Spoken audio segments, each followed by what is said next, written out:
Hari ini kita akan membahas mengenai perkara waktu. Waktu yang sudah Allah berikan kepada kita, teman-teman sekalian. Kita langsung mulai saja. Kalau kita ingat-ingat, banyak sekali nikmat yang Allah berikan kepada kita, kan? Dan kita nggak mampu untuk menghitung nikmat Allah itu. Kalau teman-teman lihat dalam surah Ibrahim ayat ke-34, Allah Subhanahu wa taala berfirman, "A'udzubillahi minasyaitonirrajim," perkara mengenai sesuatu yang kita lalai daripadanya, yang kita ingkar. Apa kata ta'uddu ila tuhsuha innal insana kafar. Allah Subhanahu wa taala ingatkan dalam surah Ibrahim ayat 34, jika kalian menghitung nikmatnya Allah, niscaya kalian tidak akan mampu untuk menghitungnya. Sesungguhnya manusia itu sangat zalim dan sangat suka mengingkari nikmat Allah. Mari kita lihat teman-teman sekalian, hari ini kita berbicara waktu, apa kaitannya waktu dengan nikmat dari Allah Subhanahu wa taala. Ternyata salah satu yang merupakan nikmat adalah perkara waktu yang sering kita lalaikan. Dalam surah Ibrahim ayat 34 yang tadi barusan Uma baca, sebentar Kak Kafso. Yang tadi Uma baca ada kalimat, dan jika kalian menghitung nikmat Allah, niscaya kalian tidak akan mampu untuk menghitungnya. Sesungguhnya manusia itu sangat zalim dan sangat suka dalam mengingkari nikmat. Ibrahim 34, teman-teman baca lagi di sana.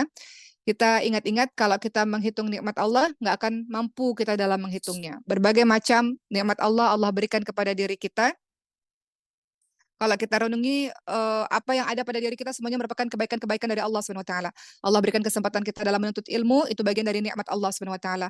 Allah berikan kita kesempatan untuk tinggal di tempat yang nyaman, di negeri yang aman, tidak sama seperti teman-teman kita yang ada di Palestina misalnya, itu juga merupakan nikmat dari Allah Subhanahu wa taala. Teman-teman kita sekarang di Gaza Palestina, mereka hidup, Afwan Uma, suaranya tidak terdengar Uma. suaranya nggak kedengeran. Hari ini nggak kedengeran? Masih kedengeran atau enggak? Kameranya buram, nggak kedengeran. Teman-teman Oke. maaf ya, teman-teman ini sedikit kendala di jaringan. Oke, suara Uma kedengeran? Terdengar Uma tadi tidak tadi putus. Oke.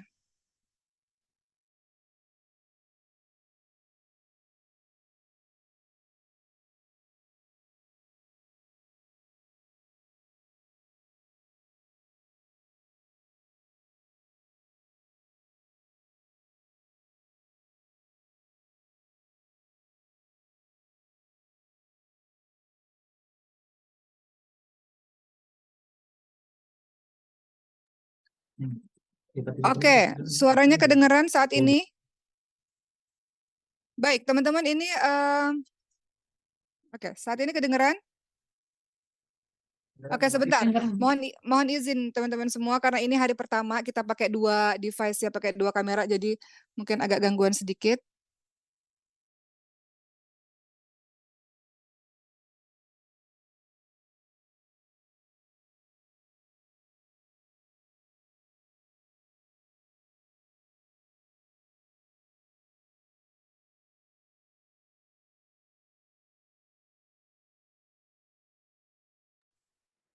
Oke, oke. Baik. Uma minta maaf, kita dari Mas Kanvas minta maaf ya teman-teman semua, insya Allah. Untuk teman-teman yang berada gabung di tempat yang lain, nanti kita akan buat kajian khusus lainnya, karena pada hari ini kita hanya bisa bergabung di tempat ini. Sehingga 1.000 orang lainnya ada di sana, nggak kedapatan, nggak apa-apa, insya Allah. Baik.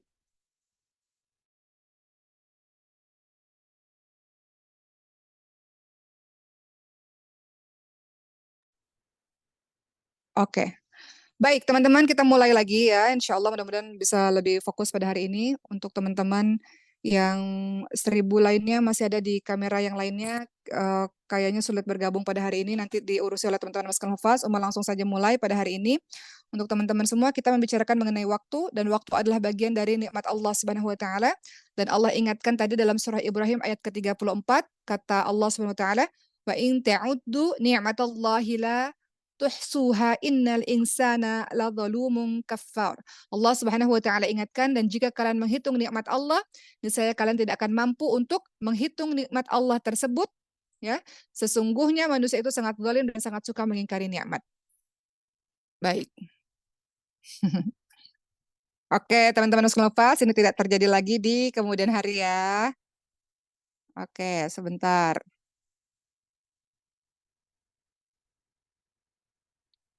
Baik, kameranya miring.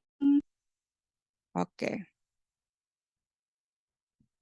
nggak ada suaranya. Sebentar sayang. Oke, oke. Sudah ada suaranya? Baik, baik, baik.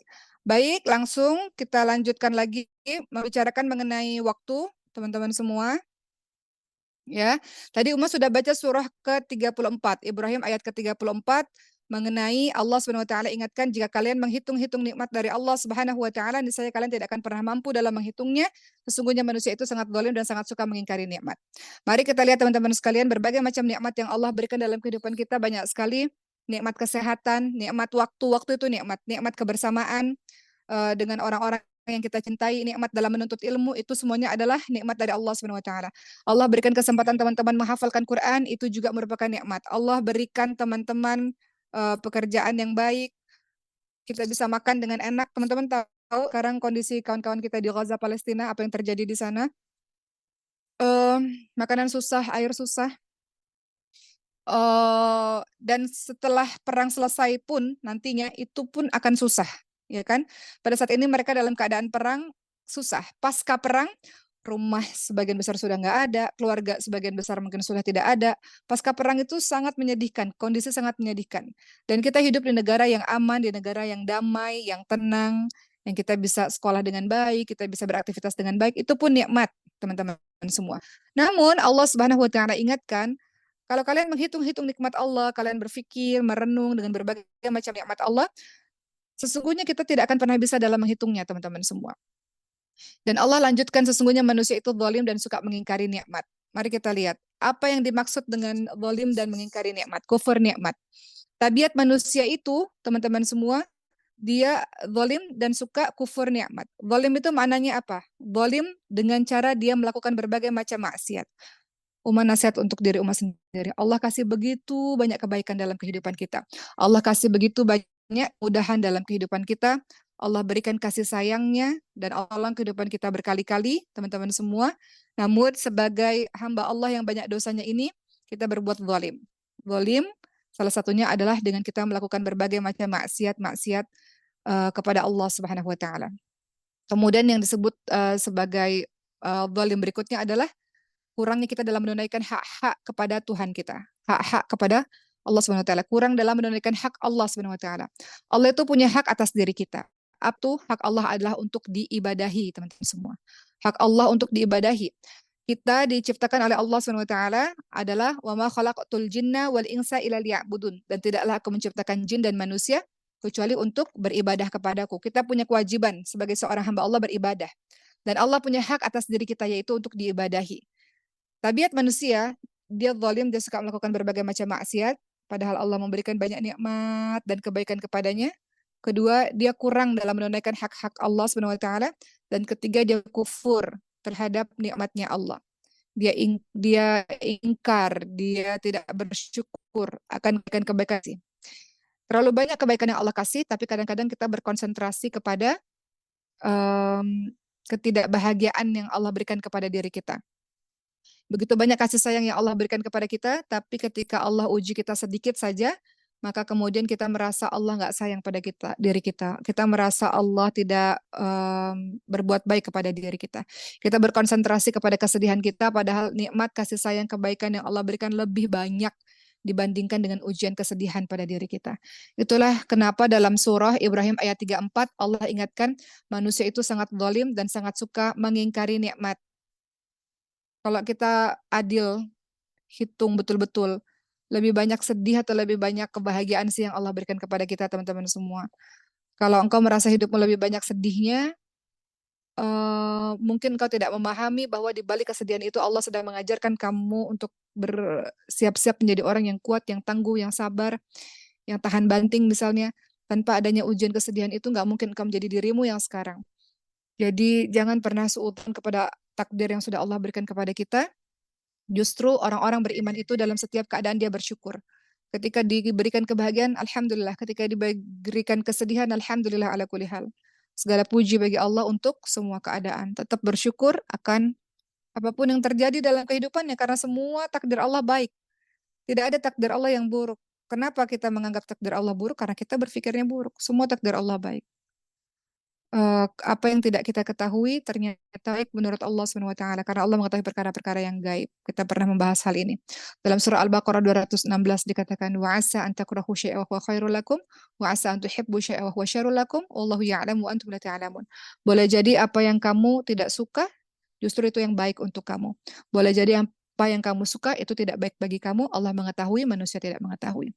Baik, setelah kita membahas surah Ibrahim ayat 34 tadi, yang mana Allah Subhanahu wa taala mengingatkan kita nikmat Allah sangat banyak, engkau tidak akan mampu menghitung nikmat, dan tabiat dari manusia adalah suka zalim dan suka mengingkari nikmatnya Allah. Maka sekarang kita lihat nikmat-nikmat yang sering kita lupakan yang Allah berikan kepada kita. Apa kata Rasulullah Shallallahu alaihi wasallam dalam hadis riwayat muttafaqun alaih? Nikmat Allah yang sering kita lupakan adalah kata Rasulullah apa? Ada dua nikmat yang sangat sering dilupakan oleh para manusia-manusia lainnya. Yang pertama adalah nikmat sehat. Nikmat sehat itu sangat suka dilupakan oleh kita semua, ya. Jadi banyak dari kita yang sering melupakan nikmat sehat, teman-teman semua. Kemudian apalagi yang sering kita lupakan juga adalah nikmat waktu luang. Itu dua nikmat yang dikatakan yang sering banyak manusia lupa ketika Allah Subhanahu wa taala memberikan dia nikmat sehat dan nikmat waktu luang. Oleh karena itu, teman-teman semua, seharusnya kalau kita sadar, sehat itu Masya Allah, dengan sehat kau bisa melakukan apapun. Ketika engkau sakit, maka engkau akan merasa betapa nikmatnya mendapatkan kesehatan. Waktu luang, itu juga kenikmatan yang kadang kita lupa dan kadang-kadang kita lalai. Ketika diberikan waktu luang, maka kita lalai dengan menggunakannya dengan perkara-perkara yang nggak ada manfaatnya untuk kita. Coba kita lihat ya, kenapa dua hal ini dikatakan sebagai nikmat yang sering dilupakan, nikmat sehat dan nikmat waktu luang. Kalau kita lihat teman-teman semua, terkadang manusia ini dalam kondisi sehat, ya kan? Namun dia nggak punya waktu luang. Teman-teman sekarang mungkin diberikan kesehatan, tapi teman-teman nggak diberikan waktu luang karena sibuk dengan berbagai macam aktivitas. Namun di satu sisi ada orang yang punya waktu luang, namun dia sakit misalnya, ya kan? Namun kalau ada orang yang Allah berikan kesehatan dan waktu luang, ini nih bahaya nih kadang-kadang kalau mereka melupakan nikmat itu. Karena kalau dia sehat dan dia punya waktu luang, banyak dari manusia-manusia suka malas untuk melakukan ketaatan-ketaatan. Mereka tertipu, mereka terperdaya. Ketika sehat, ketika punya waktu luang, mereka banyak lalainya. Makanya Rasul ingatkan banyak hal yang mereka lupa akan nikmat Allah, yaitu dua hal ini, nikmat sehat dan nikmatnya waktu luang. Itu manusia, teman-teman semua. Ya, padahal setiap nikmat yang Allah berikan kepada kita, Allah akan tanya, nikmatnya itu engkau gunakan untuk apa? Teman-teman lihat dalam surah At-Takatsur ayat ke-8, apa kata Allah Subhanahu wa taala? A'udzubillahi minasyaitonirrajim. Tsumma la tus'aluna yauma idzin 'anin na'im. Kemudian kamu pasti akan ditanya tentang kenikmatan. Allah akan tanya tentang kenikmatan yang Allah berikan kepadamu itu. Dalam surah At-Takatsur ayat ke-8 Allah ingatkan, kemudian kamu pasti akan ditanya tentang kenikmatan yang kamu bermegah-megahan di dunia itu. Jadi jangan pikir apapun yang Allah berikan itu tidak ada pertanyaannya dari Allah, tidak dipertanggungjawabkan. Waktu luangmu yang Allah berikan untukmu, Allah akan tanya, waktunya digunakan untuk apa? Kesehatanmu yang Allah berikan kepadamu itu pun akan ditanya, kesehatanmu itu kau gunakan untuk apa? Jadi, teman-teman semua, hari ini kita membahas mengenai waktu. Nikmat tadi yang sering dilupakan adalah nikmat waktu luang dan juga kesehatan. Nah, berbicara tentang waktu, teman-teman semua, waktu ini dia punya apa ya, hakikatnya waktu. Waktu itu terus berlalu, cepat berlalu dan nggak pernah mungkin kembali lagi, ya kan? Waktu itu hakikatnya adalah dia terus berlalu dan tidak pernah mungkin kembali lagi. Jadi makanya banyak orang-orang yang setelah berlalunya waktu dia menyesal, dia mengatakan kenapa dulu waktu muda aku nggak begini, kenapa dulu nggak aku mulai sejak usia-usia muda, kenapa dulu aku nggak begini begitu. Biasanya akan ada penyesalan-penyesalan di usia-usia tertentu. Kenapa? Karena waktu itu hakikatnya dia berlalu dengan cepat, sangat cepat. Waktu itu sangat cepat. Teman-teman nggak nyadar tiba-tiba, loh kok udah malam lagi, loh kok udah hari Jumat lagi, loh kok udah weekend lagi, sangat cepat. Kalau teman-teman mikir, loh kok sekarang udah mau akhir tahun, selama setahun kemarin saya ngapain ya? Selama setahun kemarin pencapaian saya apa aja ya, progres saya apa aja ya, sekarang udah mau masuk lagi tahun 2024. Waktu itu sangat cepat berlalu dan dia nggak berulang kembali, teman-teman semua. Jadi banyak orang-orang yang tidak memanfaatkan waktunya dengan maksimal, maka dia mendapatkan penyesalan yang sangat luar biasa. Jadi, waktu juga dikatakan seperti pedang. Waktu itu digambarkan seperti pedang. Saking kita diminta untuk sungguh-sungguh memanfaatkan waktu. Dikatakan apa? Waktu itu laksana pedang. Jika engkau tidak menggunakannya, dia yang akan menebasmu. Jika engkau tidak menggunakan pedang itu, ketika engkau tidak menggunakan waktu itu yang akan memotongmu, yang akan menebasmu, yang akan membinasakan dirimu. Dan jika dirimu tidak disibukkan dengan kebaikan, pasti engkau akan disibukkan dengan keburukan-keburukan. Jika engkau diberikan waktu oleh Allah Subhanahu wa taala, enggak semua orang Allah kasih waktu dan enggak semua orang Allah kasih sehat untuk semua. Tapi ketika engkau diberikan waktu oleh Allah Subhanahu wa taala, waktu laksana pedang, kalau engkau tidak menggunakan waktu itu, waktu yang akan menebasmu. Pedang itu yang akan menebasmu, yang akan memotong dirimu. Dan engkau tidak akan pernah disibukkan. Jika dirimu tidak disibukkan dengan kebaikan, engkau pasti akan disibukkan dengan keburukan. Makanya kita punya kewajiban untuk mengisi waktu kita, apalagi ya, setelah ini apalagi ya, setelah ini apalagi ya, setelah selesai satu urusan, ngerjain apalagi ya, gitu teman-teman semua. Jadi semua waktunya produktif. Sebelum Uma bahas berikutnya, Uma teringat akan kisah seorang teman diceritakan oleh Syekhah, gurunya Uma. Beliau mengatakan tidak ada kata sibuk sebetulnya. Yang ada hanya orang-orang yang nggak bisa bagi waktu. Saya punya seorang murid, kata beliau, seorang dokter yang sangat luar biasa dan sangat sibuk, pasiennya sangat banyak. Beliau betul-betul membagi waktunya, ada waktu untuk dirinya sendiri, ada waktu untuk bekerja, ada waktu untuk ngurusin anak-anak, ada waktu untuk pasiennya, ada waktu untuk dia ngafalin Quran dan murojaah Al-Quran katanya.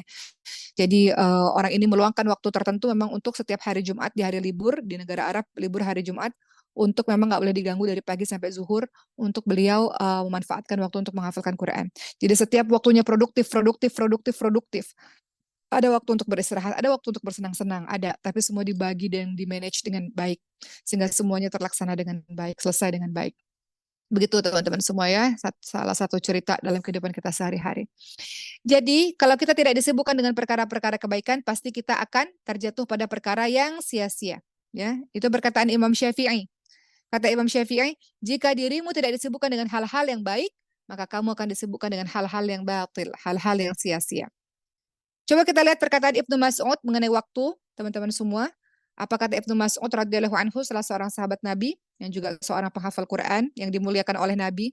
Ibnu Mas'ud ini adalah seorang sahabat yang punya fisik yang tidak sama seperti yang lainnya, kakinya kecil, sering ditertawakan oleh teman-temannya. Namun karena beliau penghafal Quran, beliau mencintai Quran, beliau dimuliakan oleh Rasulullah SAW, beliau menegur orang-orang yang meledek dan menertawakan Ibnu Mas'ud. Rasul katakan kakinya Ibnu Mas'ud itu lebih berat daripada gunung Uhud ini gitu. Artinya Ibnu Mas'ud ini orang yang sangat mulia dengan Quran. Allah angkat dia mulia karena Quran. Hari-harinya, waktunya disibukkan dengan Quran. Dia mulia di hadapan para penduduk-penduduk langit. Jadi nggak pantas kalian tertawakan hanya karena masalah fisik. Begitulah kira-kira. Apa kata Ibnu Mas'ud radhiyallahu anhu, teman-teman semua, mengenai waktu? Tiada yang pernah kusesali selain keadaan ketika matahari tenggelam, ajalku berkurang, namun amalku tidak bertambah. Apa yang dikatakan Ibnu Mas'ud? Aku sangat menyesal kalau setiap kali matahari sudah mulai terbenam, aku tahu umurku semakin berkurang, namun amalku tidak bertambah-tambah, kata beliau. Kita sejatinya saat ini, teman-teman semua, kita ini sejatinya sedang berkurang umur. Setiap detik, setiap waktu, setiap jam, kita sedang berkurang umur. Artinya sudah dekat, semakin dekat pertemuan kepada Allah Subhanahu wa taala. Makanya kata Ibnu Mas'ud, aku sangat menyesal kalau dalam aku menjalani hari-hari, matahari terus-menerus tenggelam, setelah itu umurku terus-menerus berkurang, amalku nggak bertambah-tambah. Artinya Ibnu Mas'ud mengajarkan pada kita bahwa hari ini harus lebih baik daripada hari kemarin. Nggak boleh sama, apalagi lebih buruk. Nggak boleh sama. Hari ini harus terus lebih baik daripada hari kemarin.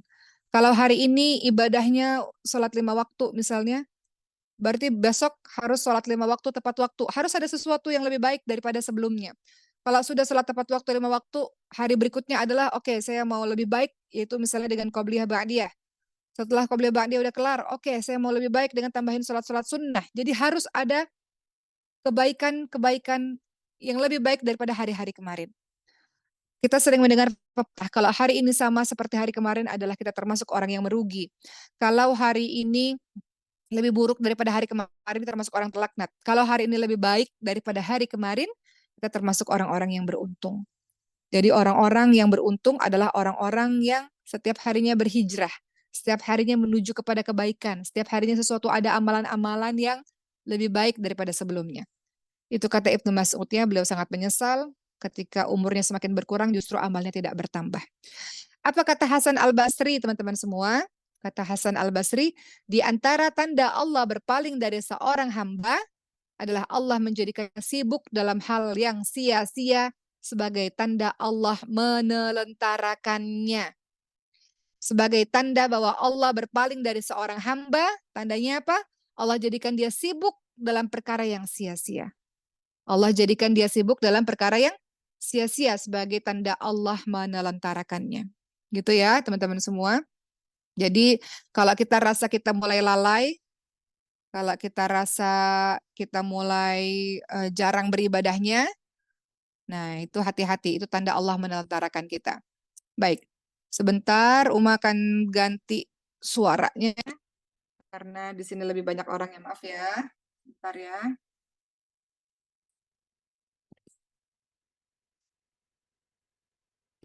Oke. Oke, kita lanjut teman-teman semua. Apakah di sini suaranya lebih jelas? Teman-teman jelas suaranya yang di sebelah sini? Oke, mudah-mudahan nggak ada perbedaan yang berarti. Baik, jelas? Sudah jelas? Oke, kita lanjut teman-teman semua. Ya, tadi kita sudah mendengar perkataannya Ibnu Mas'ud mengenai waktu. Kita sudah mendengar perkataannya dari Hasan Al-Basri mengenai waktu. Ya, bahwa Hasan Al-Basri ingatkan hati-hati nih untuk teman-teman semua. Ketika engkau sibuk dengan perkara yang sia-sia, itu adalah tanda Allah menelantarkan dirimu. Oke. Afwan Uma, videonya Oke. tidak terlihat. Baik.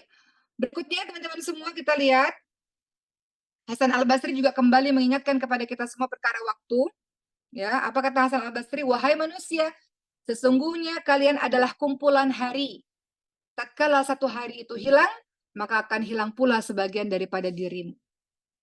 Masya Allah ya, banyak ulama-ulama kita membicarakan mengenai waktu ini. Sesungguhnya engkau adalah kumpulan hari. Jika satu hari berlalu, maka sebagian dirimu juga akan hilang. Bahkan hampir-hampir sebagian harimu berlalu, lalu hilanglah seluruh dirimu, engkau akan mati, sedangkan engkau mengetahuinya. Maka ketika engkau masih diberikan waktu, beramallah.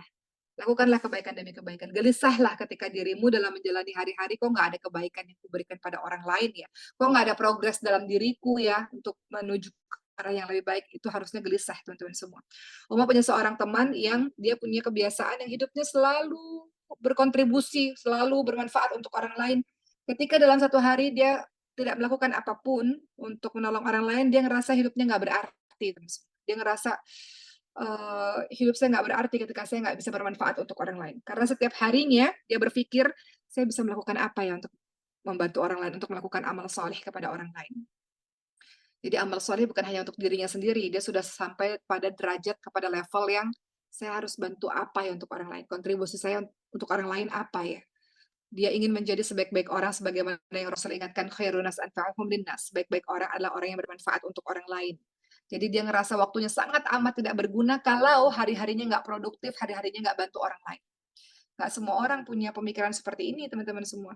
Jadi kalau teman-teman dalam hidup ngerasa, kok saya nggak ada progresnya, itu bagus tuh. Dikarenakan engkau gelisah, engkau merasa bahwa waktumu tidak engkau gunakan dengan sebaik mungkin. Semua orang berlari dan berkejaran dengan waktu. Orang kita semua sama 24 jam. Tapi kenapa ada orang dalam 24 jam dia bisa selesai kok, kerjaannya selesai, urusan rumahnya selesai, hafalan Qur'annya selesai, apalagi yang lain-lain selesai. Kenapa dia bisa selesai? Kenapa kita satu kerjaan nggak selesai-selesai misalnya? Karena pandainya dia dalam membagi waktunya. Salah satu cara pandai kita membagi waktu, tidurnya cepat, bangunnya di awal. Sekarang kalau daerah Jakarta ini subuh jam 4 lewat 8 lewat 5 tuh udah mulai subuh teman-teman semua.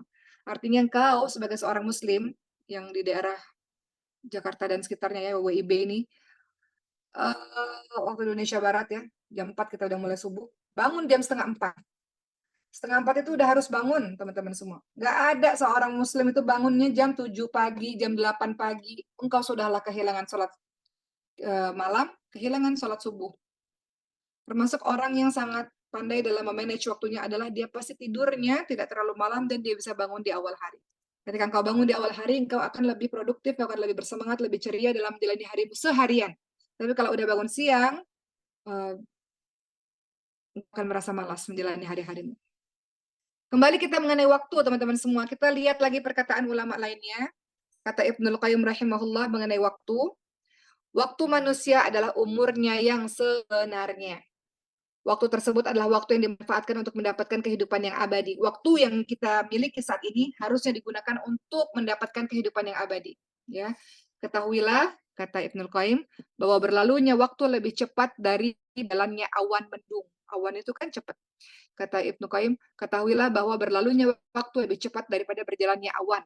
Barang siapa yang waktunya hanya untuk ketaatan, barang siapa yang waktunya hanya untuk beribadah kepada Allah Subhanahu wa taala, maka itulah waktu dan umurnya yang sebenarnya. Barang siapa yang waktunya digunakan untuk ketaatan dan untuk beribadah, itulah umurnya yang sebenarnya. Selain itu, kalau waktunya tidak digunakan untuk amal-amal saleh, selain itu tidak dinilai sebagai kehidupan, namun hanya dianggap sebagai kehidupan binatang ternak.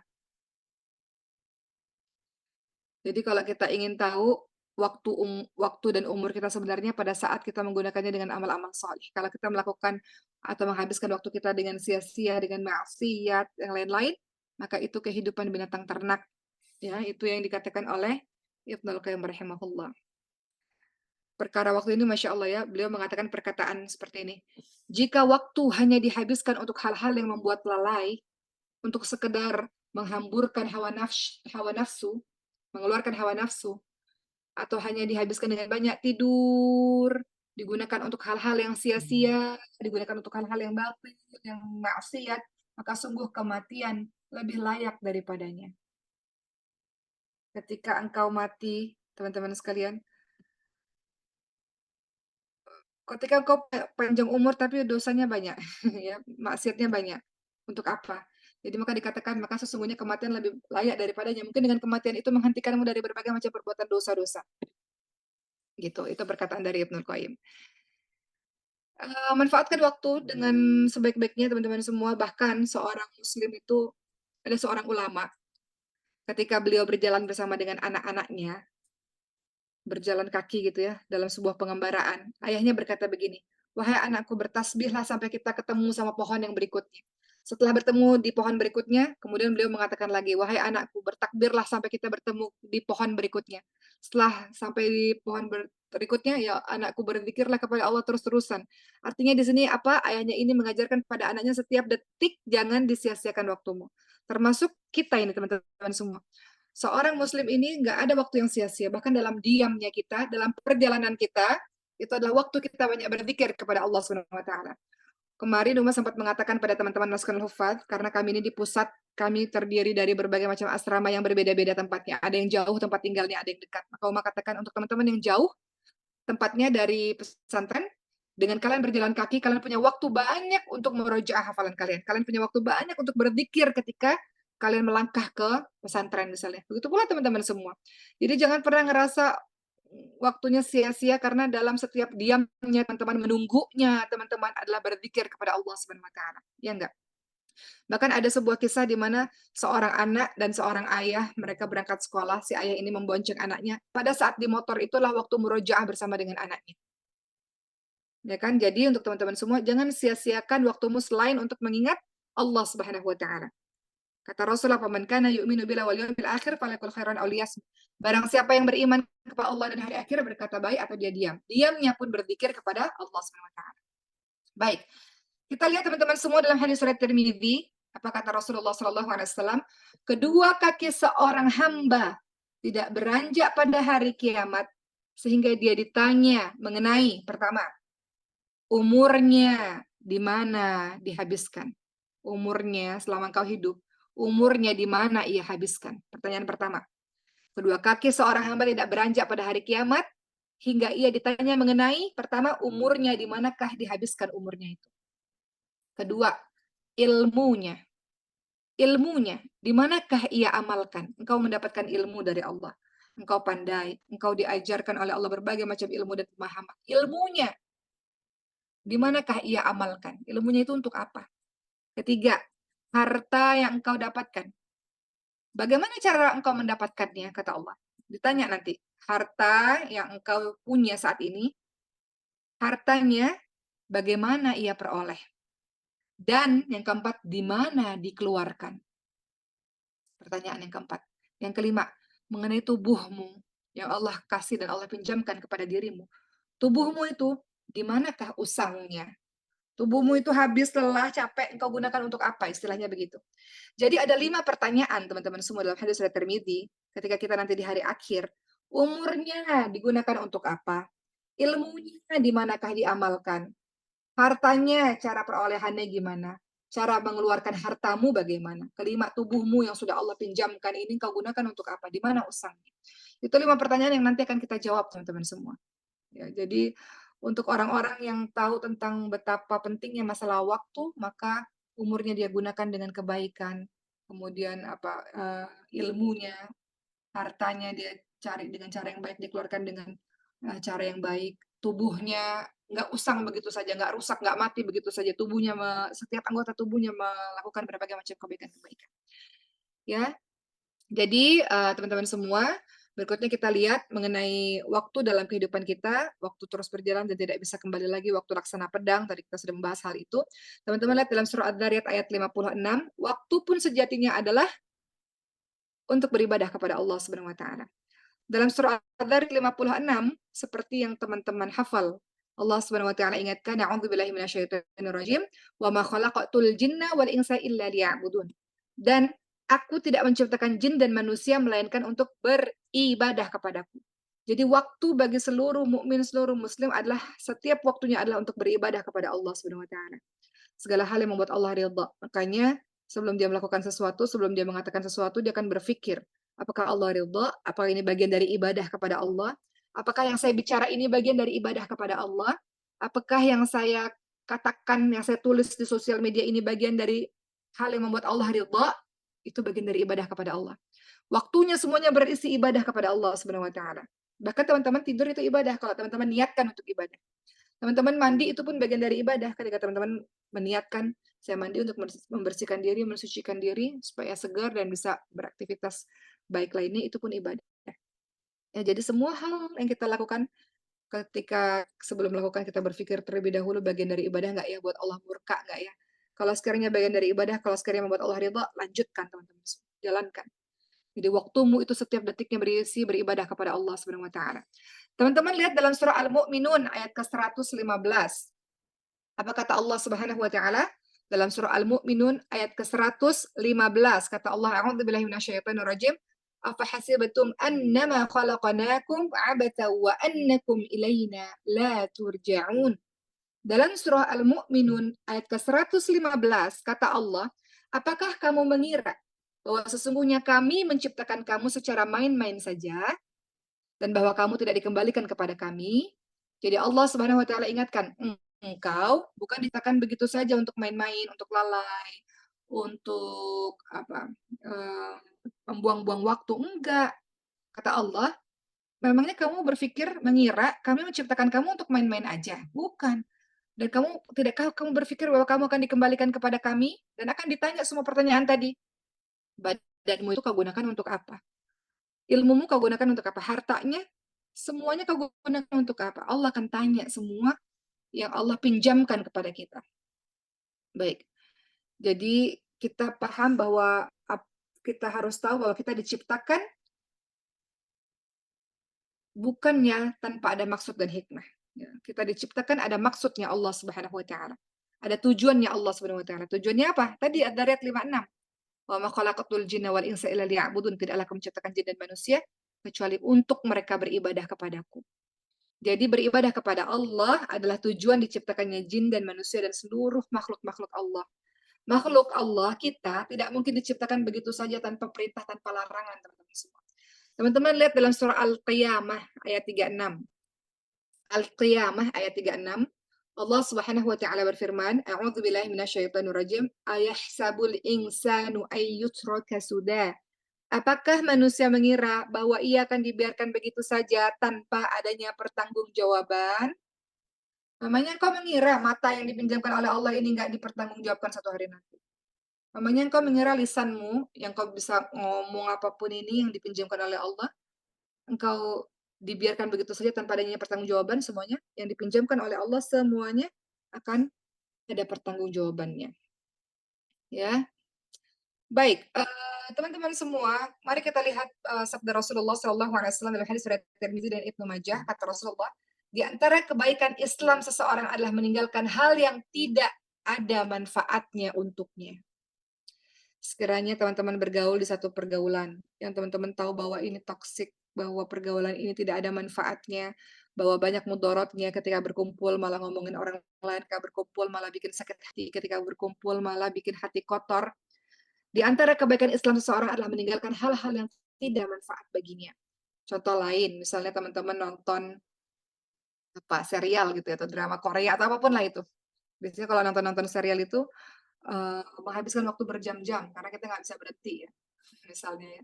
Teman-teman berpikir, saya harus ada limit nih dalam kehidupan saya. Kan dalam 24 jam harus ada waktu. Kita bagi waktu. Waktu untuk ibadah, waktu untuk istirahat, waktu untuk kerja, waktu untuk keluarga, waktu untuk refreshing ada. Masa dalam 24 jam dihabiskan sebagian besarnya untuk main-main gitu ya. Maka kata Rasulullah apa? Di antara kebaikan Islam seseorang adalah meninggalkan hal yang tidak bermanfaat baginya. Orang dimasukkan hufad dalam 24 jam. Target hafalan misalnya ada 4 halaman misalnya. Atau target hafalan sekian-sekian gitu. Kita di luaran nggak usah sebanyak orang-orang yang ada di pesantren, tapi setidaknya adalah dalam 24 jam. Masa nggak ada sih waktu yang kita luangkan sejam aja sama Allah gitu, untuk qiyamul lail misalnya. Kalau sholat oke lah 5 menit, 5 menit, 5 menit silahkan gitu. Tapi masa nggak ada waktu khusus sama Allah? 24 jam yang Allah kasih kepadamu, selain sholat 5 waktu ya teman-teman semua. Nggak ada waktu khusus untuk ngobrol sama kekasihmu gitu, sama Allah Subhanahu wa Ta'ala. Oke, 8 jam kerja, kemudian istirahat 8 jam. Sisa 8 jam. 8 jam untuk apa? Untuk refreshing ada di sana, untuk ibadah ada di sana. Jangan waktunya nggak terbagi dengan baik gitu teman-teman semua. Apa kata Rasulullah? Di antara kebaikan Islam seseorang adalah meninggalkan hal-hal yang tidak ada manfaat baginya. Refreshing boleh, boleh, tapi ada waktunya. Ngobrol sama teman-teman boleh, boleh, tapi ada waktunya. Keluar pergi sama teman-teman menikmati kafe, minum boleh, boleh, tapi ada waktunya. Nggak kita gunakan berjam-jam untuk hal-hal seperti itu. Semua dibagi waktunya dengan baik. Yang penting adalah dalam 24 jam itu adalah waktu kita semuanya ibadah kepada Allah. Refreshing ibadah nggak ibadah? Dengan kita refreshing, niat kita refreshing, duduk di restoran, minum, makan sama teman-teman, mungkin sejam 2 jam, setelah itu kita kembali refresh, kembali segar, setelah itu bisa beraktivitas seperti biasa, nggak apa-apa. Itu juga bagian dari ibadah kepada Allah Subhanahu wa Ta'ala. Orang hidupnya tanpa refreshing juga nggak mungkin, teman-teman semua. Ya, jadi pastikan di kepala kita semua mindsetnya adalah oke, saya refreshing supaya saya happy lagi, supaya saya semangat lagi, setelah itu saya bisa kerja lebih produktif, kerja lebih baik, ibadah lebih baik misalnya. Kayak gitu. Yang nggak betul adalah kita menggunakan waktu, membuang-buang waktu, lalai dengan waktu berjam-jam ya, dengan hal-hal yang nggak ada manfaatnya. Baik, kita lihat teman-teman semua, ketika Allah Subhanahu wa Ta'ala menganugerahkan usia kepada kita hari ini, teman-teman di sini mungkin sebagian besar usia-usia muda gitu ya.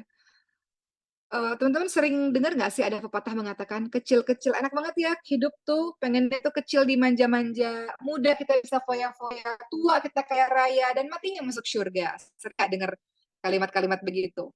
Ada nggak sih orang hidupnya begitu? Anaknya kecil dimanja-manja, muda foya-foya, tua kaya raya, mati masuk surga, ada nggak? Nggak ada teman-teman semua. Bagaimana mungkin waktu muda foya-foya, senang-senang tanpa amalan soleh lalu mati bisa masuk surga? Nggak mungkin, ya, mustahil, sesuatu hal yang tidak mungkin terjadi. Untuk kita bisa masuk surga, pastilah ada sebab yang kita gunakan dalam segi pemanfaatan waktu, ya. Orang-orang yang mau masuk surga, apalagi di usia-usia muda seperti teman-teman dan kita semua ini, mereka memanfaatkan waktu mudanya dengan sebaik-baiknya. Dalam Islam ini, Masya Allah, sering sekali disebut tentang pemuda-pemuda. Teman-teman ingat bagaimana Rasulullah SAW ingatkan, di padang mahsyar nanti ada 7 golongan manusia. yang akan dinaungi oleh Allah Subhanahu wa taala. Yang mana pada saat itu kita semua dalam keadaan telanjang, panas, di atas kepala kita ada matahari yang siap membuat kita tenggelam dengan keringat kita sendiri. Keringat kita ini menenggelamkan diri kita berdasarkan dosa-dosa kita. Kita sudah sibuk nggak melihat aurat orang lain karena kita sibuk menyelamatkan diri kita sendiri. Ada 7 golongan orang yang dinaungi di padang mahsyar pada saat hal kejadian yang sangat genting di masa itu. 7 orang itu salah satunya adalah pemuda-pemudi yang tumbuh dalam ketaatan kepada Allah. 7 golongan itu apa aja sih? Pemimpin yang adil, kemudian ada, ini mah nggak berurutan ya, 7 golongan itu pemimpin yang adil, kemudian 7 golongan itu adalah orang yang mencintai dan bertemu dan berpisah karena Allah Subhanahu wa taala, orang-orang yang pemuda-pemudi tumbuh dalam ketaatan kepada Allah, orang-orang yang memakmurkan masjid, kemudian yang kelima adalah orang-orang yang bersedekah ikhlas, ya, karena Allah Subhanahu wa taala, orang-orang yang ketika diajak berzina dia katakan saya takut kepada Allah Subhanahu wa taala, dan orang-orang yang senantiasa mengalirkan air matanya dalam kesendirian kepada Allah Subhanahu wa taala. Itu 7 golongan orang yang dinaungi di padang mahsyar. Salah satunya adalah pemuda-pemudi yang tumbuh dalam ketaatan kepada Allah. Orang tua yang sudah tua taat ramai di masjid ya wajar, mungkin sudah nggak punya energi buat doa, wajar karena mungkin sudah dekat pertemuan kepada Allah. Tapi anak-anak muda yang mengikuti taklim, anak-anak muda yang mengikuti pengajian, anak-anak muda yang saleh, wah itu hebat luar biasa, masya Allah. Ya, karena dia memanfaatkan masa mudanya pada saat hawa nafsu bergejolak, pada saat kesempatan berbuat dosa dia bisa lakukan, dia pilih untuk memanfaatkan waktunya dengan hafal Quran, dia pilih waktunya untuk melakukan amal-amal soleh. Kemarin sempat kita mendapatkan nasihat ya dari ustadz kita, anak-anak muda yang sungguh-sungguh dalam memperbaiki dirinya, seperti pemuda-pemuda di Ashabul Kahfi. Teman-teman tahu suratul Kahfi ya, Ashabul Kahfi, pemuda yang masuk ke dalam sebuah gua, diceritakan pada saat itu berisi pemerintahan yang sangat kacau balau, yang sangat kejam. Orang-orangnya tidak boleh untuk menyembah Allah Subhanahu wa taala. Ada segerombolan atau ada beberapa anak muda yang memilih untuk mengasingkan diri. Mengasingkan diri sejenak, nggak mau bergaul terlalu banyak kepada orang-orang di sana, mengasingkan diri untuk terus beriman kepada Allah Subhanahu wa taala, untuk terus mendekatkan diri kepada Allah Subhanahu wa taala. Jadi kalau ada di antara kita teman-teman semua, kita ngerasa bahwa kehidupan kita ini terlalu hiruk-pikuk, kita butuh waktu sejenak untuk menyepi sejenak untuk bisa dekat kepada Allah Subhanahu wa taala. Ini nih anak-anak muda yang luar biasa. Nggak semua kita seperti itu. Mungkin nggak harus di pesantren teman-teman semua, tapi setidaknya kita adalah luangkan waktu mungkin seminggu sekali, seminggu 2 kali kita berada dalam ta'lim, kita berada dalam kajian-kajian, menghindarkan diri dari hiruk-pikuk dunia untuk kembali mengingat Allah Subhanahu wa taala. Maka bisa diumpamakan seperti pemuda-pemuda atau ashabul kahfi ini, pemuda-pemuda yang berada dalam gua, yang mereka mengasingkan diri menepi supaya bisa konsentrasi untuk lebih dekat kepada Allah Subhanahu wa taala. Begitu. Baik teman-teman semua, Rasul juga ingatkan kepada kita semua, ya Rasul ingatkan dalam hadis riwayat Bukhari, "Hiduplah engkau di dunia seakan-akan sebagai seorang asing atau seorang pengembara." Rasul ingatkan, "Hiduplah engkau di dunia seakan-akan engkau sebagai seorang asing atau sebagai seorang pengembara." Apa maksudnya teman-teman semua? Pengembara itu apa sih? Seorang pengembara itu kan kalau kita bayangkan, dia ini bermaksud menuju ke sebuah negeri yang, ke pengembara itu kan ada tujuan ya, tujuan yang akan dia capai satu hari nanti. Pengembara ini, dia dalam pengembaraannya melewati berbagai macam hal-hal yang sulit. Pengembara ini misalnya kita bayangkan ya, kalau kita lihat kanan kiri sebagai seorang pengembara mungkin ada lembah-lembah, ada hal-hal yang membahayakan untuk dirinya, mungkin dia melewati padang pasir, mungkin nanti dia ketemu sama perampok, dia ketemu dengan ujian-ujian yang besar, namun pada akhirnya dia akan sampai ke ujungnya, itu pengembara.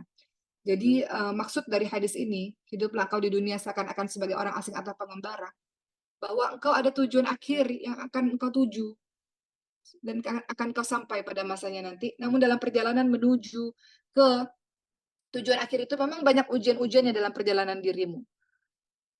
Namun, harus ingat bahwa seorang pengembara selalu punya tempat pulang. Kita pun punya tempat pulang, jadi jangan terlena, jangan terlalu panjang angan-angan, kita punya tempat pulang. Tempat pulang kita itu apa? Tergantung mau surga, mau neraka Allah Subhanahu wa taala, itu tempat pulang kita, yang abadi, yang selama-lamanya. Dalam proses pengembaraan ini, kata Rasulullah, "Engkau ini pengembara, jadi jangan terlalu terlena." Pengembara itu apa? Jangan terlalu berlama-lama, berleha-leha. Perjalanannya itu pasti ada ujungnya. Pengembara itu dia tahu dia pasti nggak akan nyaman berlama-lama gitu. nggak akan nyaman untuk berleha-leha di padang pasir, berleha-leha itu nggak akan nyaman, ya kan? Dia tahu bahwa ada tempat kembali pulang yang dia harus menuju ke situ, gitu. Tempat kembali pulangnya ada 2, surga dan neraka, yang enak dan yang nggak enak. Jadi pengembara ini mengumpulkan perbekalan menuju ke tempat kembali pulang. Mempersiapkan diri untuk ke negeri akhirat dengan amal saleh, itu maksudnya. Baik, ya Rasulullah SAW juga ingatkan dalam hadis riwayat Tirmidzi disebutkan, apa peduliku dengan dunia? Tidaklah aku tinggal di dunia melainkan sebagai seorang musafir yang berteduh di bawah pohon dan beristirahat sejenak. Lalu musafir itu meninggalkannya.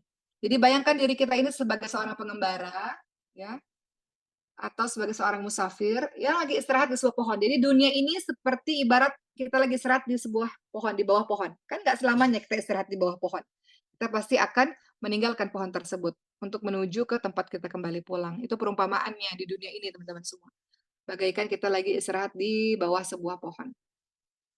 Mari kita lihat perkataan dari Sayyidina Ali bin Abi Thalib mengenai waktu, supaya kita nggak lalai dengan waktu. Kata beliau, kata Sayyidina Ali bin Abi Thalib, dunia ini akan pergi menjauh.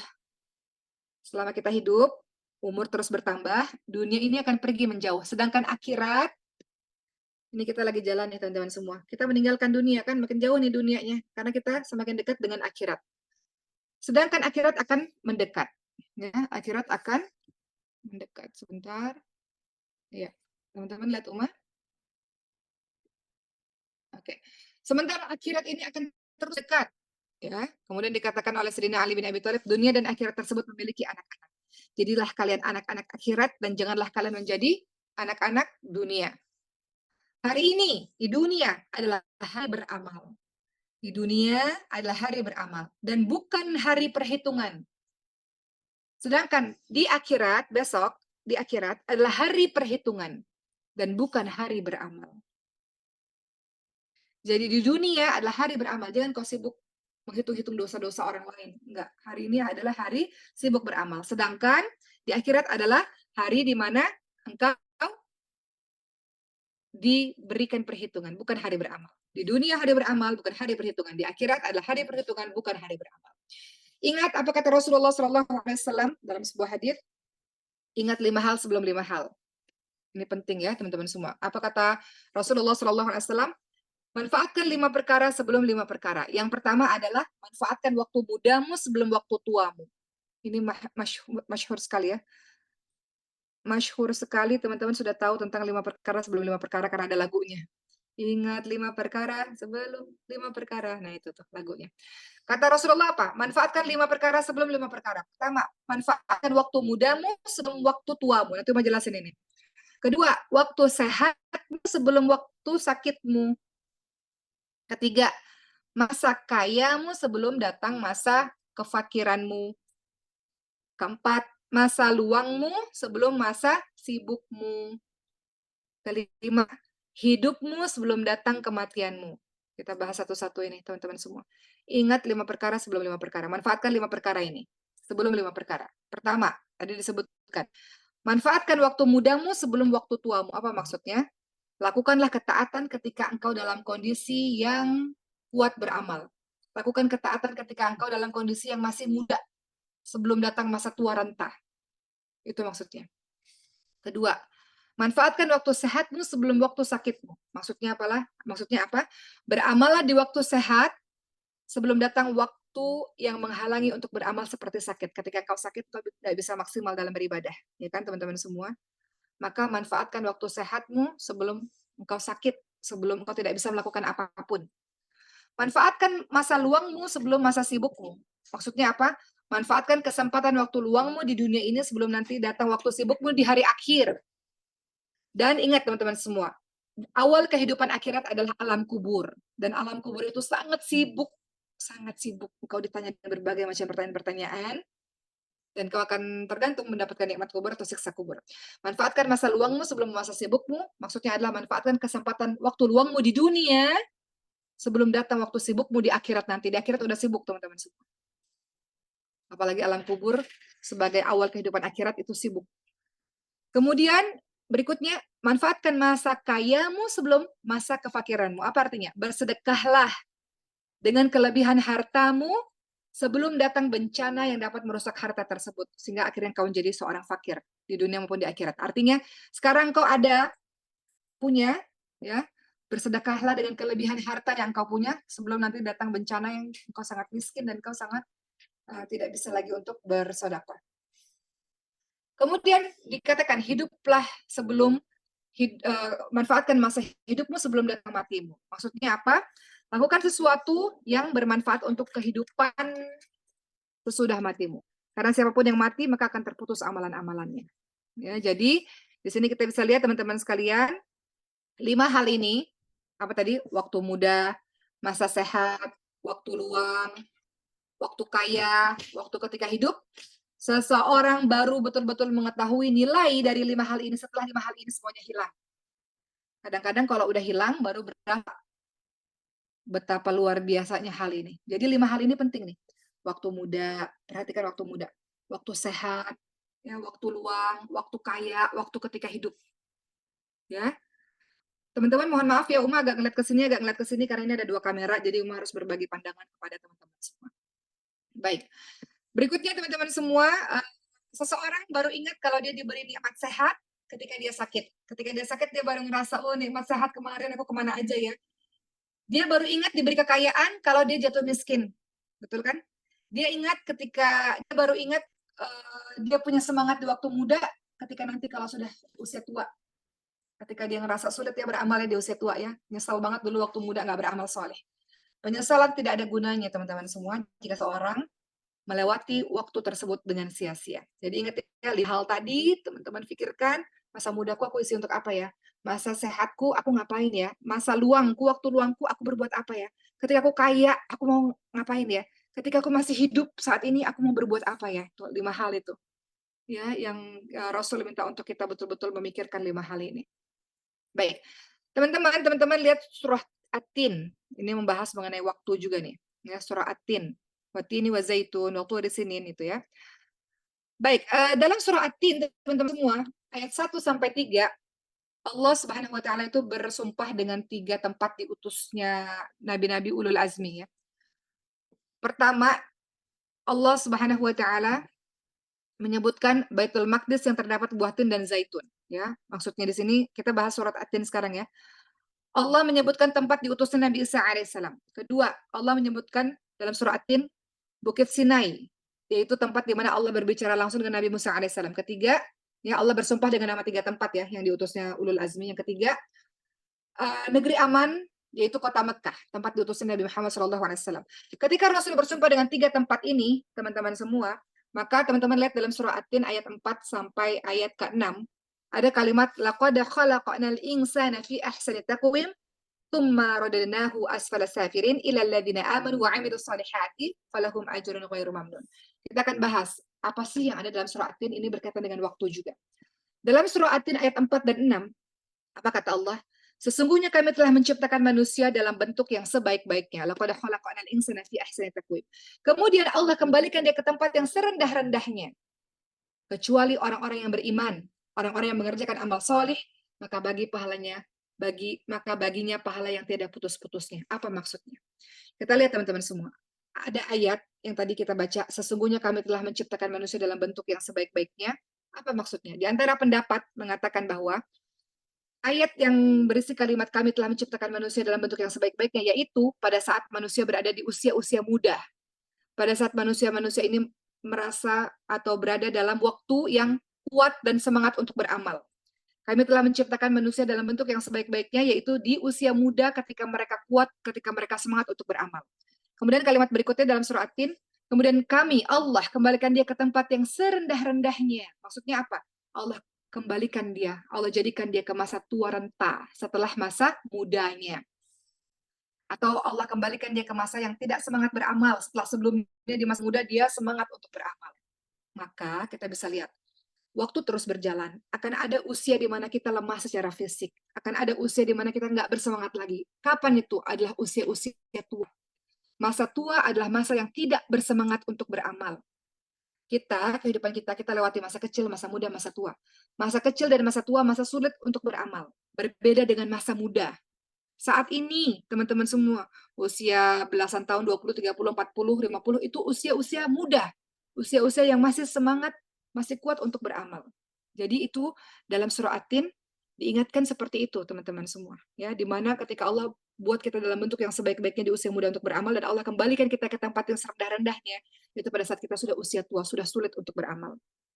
Ya, namun bagi mereka yang ketika masa mudanya semangat untuk beramal, maka di masa tuanya tetap dicatat mereka beramal walaupun mereka tidak sebanyak amalan ketika di usia muda.